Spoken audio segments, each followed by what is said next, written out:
சாலையில நம்ம நடந்து போயிட்டு இருக்கோம். போற வழியில எங்கேயாவது ஒரு கீழே ஒரு பைசா கிடக்குது, ஏதாவது ஒரு ரூபாயோ 5 ரூபாயோ ஏதோ ஒரு கிடக்குதுன்னு வச்சுக்கோங்களேன். அது என்ன பண்ணுவோம்? சில பேர் அதை எடுப்பாங்க, சில பேர் அதை எடுத்துட்டு போய் ஒரு கோவில் உண்டியல்ல போடுவாங்க. அந்த 1 ரூபாய் காயின் எடுத்து சில பேர் ஒரு யாரோ ஒருத்தர் இல்லாதவர்களுக்கு கொடுப்பாங்க. சில பேர் அது ஒரு பெரிய லக்கா நினைச்சு தன்னுடைய பர்ஸ்ல வச்சுக்குவாங்க.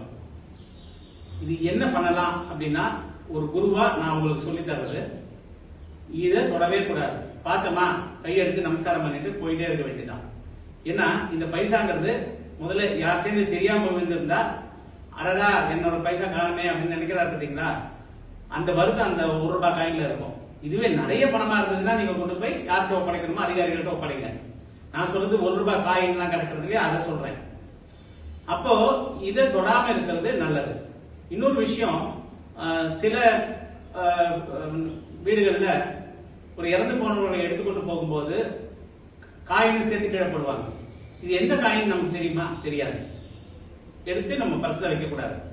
அதே மாதிரி நமக்கு லட்சுமி கடாட்சம் இருக்கணும்னா நம்முடைய வேலட்ல அடுத்தவர்களுடைய விசிட்டிங் கார்டோ மற்ற குறிப்புகளோ வச்சுக்காதீங்க.